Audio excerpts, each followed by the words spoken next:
Now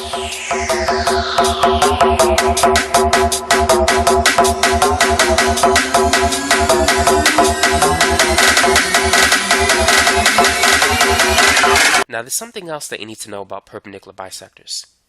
And let's focus on point P. So notice that AM and BM, they're congruent to each other. And these two triangles, they share a common side, side PM. Therefore, because these two sides are the same, and this side is a common side, which is associated with the reflexive property, it turns out that AP is congruent to BP.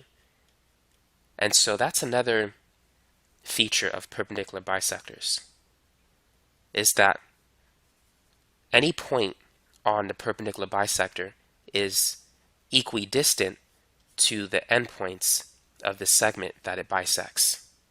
So P is equidistant to points A and B. So we can say that AP is congruent to BP. And we could also say the same of point Q. So AQ and BQ, they're congruent to each other. So those are some things that you want to keep in mind when dealing with perpendicular bisectors. A common problem that you're going to encounter in geometry is proving that two triangles are congruent. And so let's say if these are the two triangles we're dealing with. We have triangle ABC and triangle DEF. Now there's four postulates that you need to be familiar with. There's some other ones too, but we're going to cover four of them. So let's say that AB and DE are congruent to each other, and BC is congruent to EF, and AC is congruent to DF. Then we could say that triangle ABC is congruent to triangle DEF according to the SSS postulate, because all three sides are congruent to each other. And so that's the first postulate you need to be familiar with. Now when you write this expression, you need to write it in such a way that the letters of each triangle correspond to each other. So angle A corresponds to angle D because they're opposite to congruent sides. Likewise, angle B corresponds to angle E. They're opposite to congruent sides, and so we need to make sure that they match when writing this statement. And angle C corresponds to angle F. Now let's look at another example, but let's use different letters.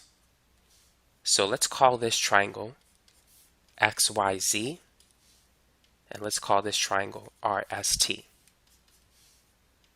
And let's say that segment XY is congruent to RS, and segment XZ is congruent to RT, and angle X is congruent to angle R.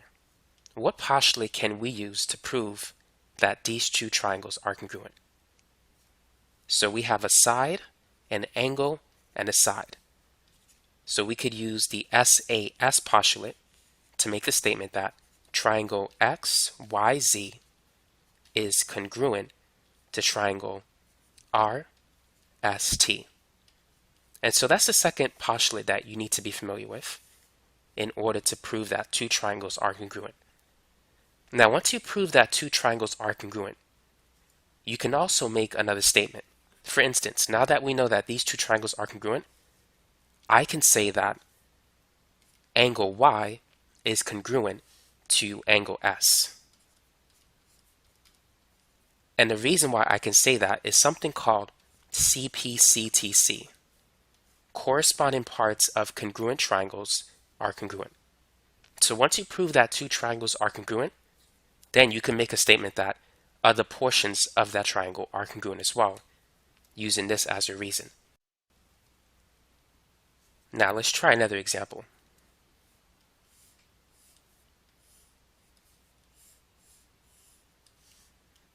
So let's call this triangle MNO, and this one we're going to call it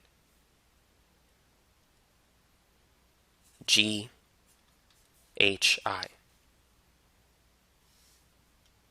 And let's say that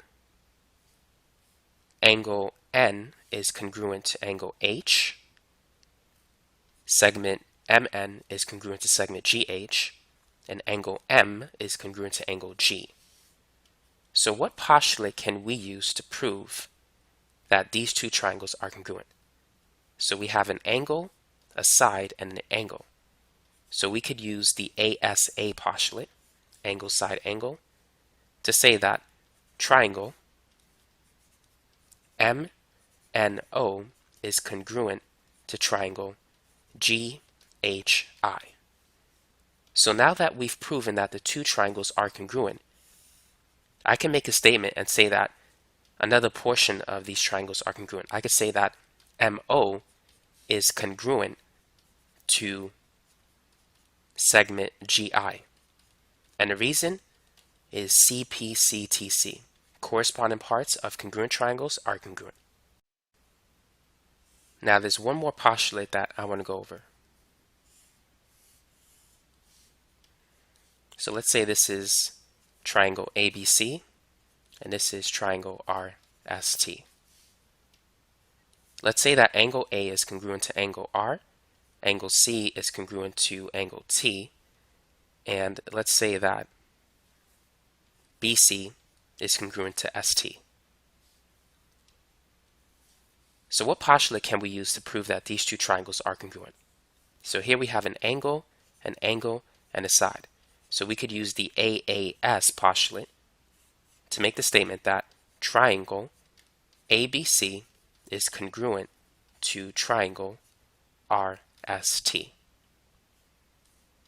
And so that's the fourth postulate you want to know. There's another one called the hypotenuse leg postulate, which I'm not going to post in this video, but you could find it if you check out my new geometry video playlist, or if you type in HGEL postulate organic chemistry tutor in your YouTube search box, it should come up.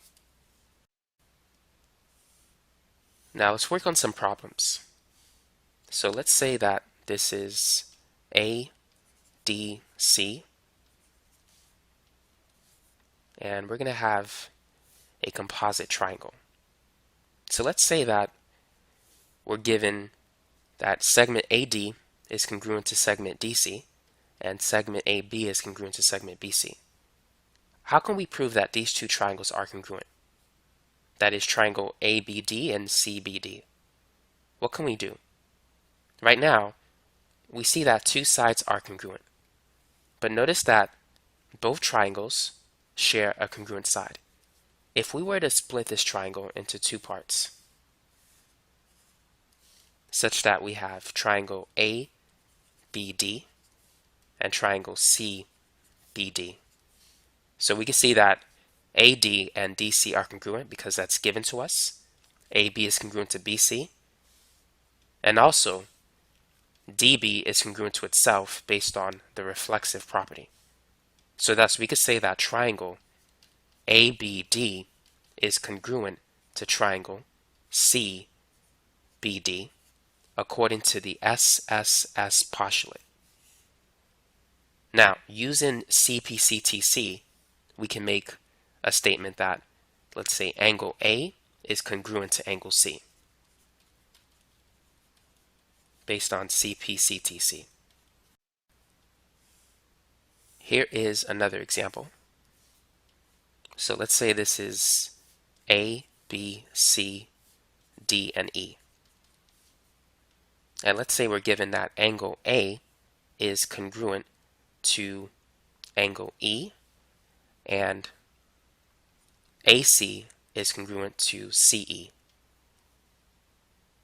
Prove that angles B and D are congruent. Now you could set this up as a two-column proof, but I'm not going to do that here. I'm just going to discuss it, the process of proving that these two triangles are congruent. But if you want actual two-column proof problems, check out the links in the description of this video. I'm going to post some videos where you can find more practice on this topic.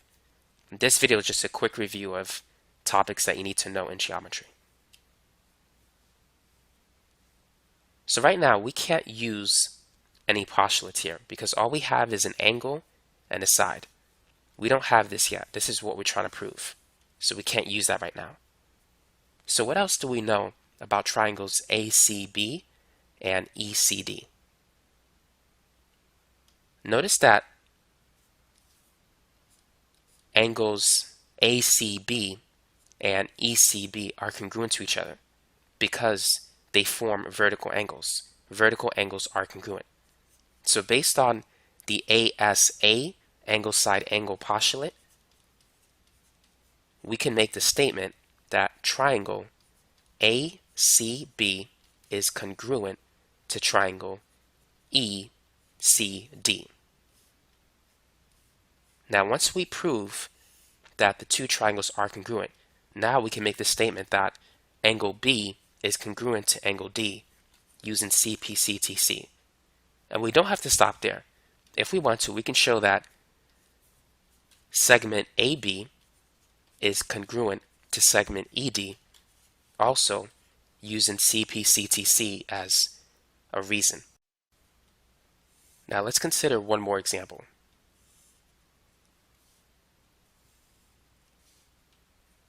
So let's say this is triangle ABC, and let's say that we're given that BD is an altitude.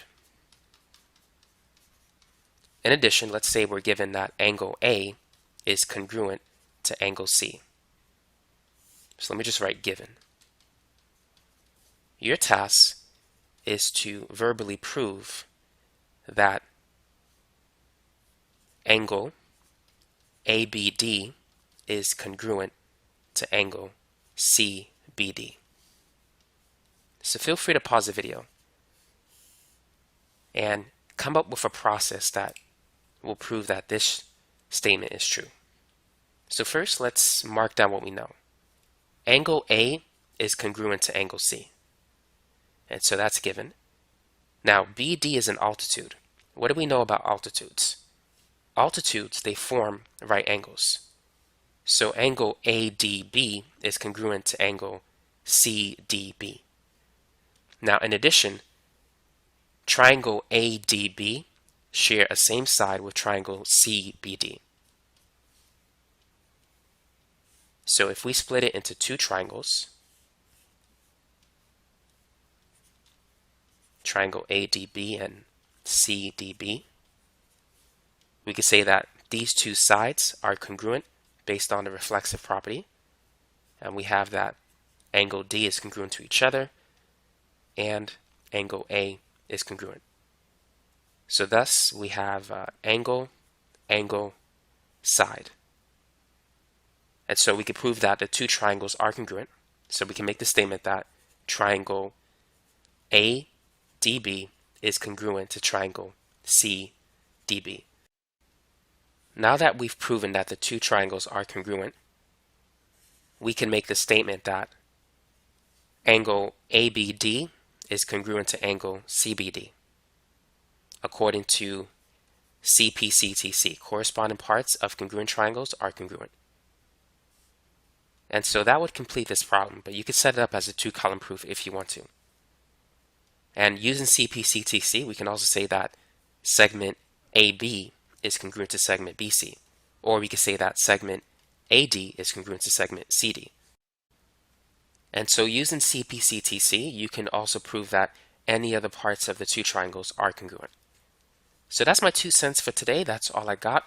And before you leave, don't forget to subscribe to this channel and check out the links in the description for those of you who want more practice problems. Thanks again for watching.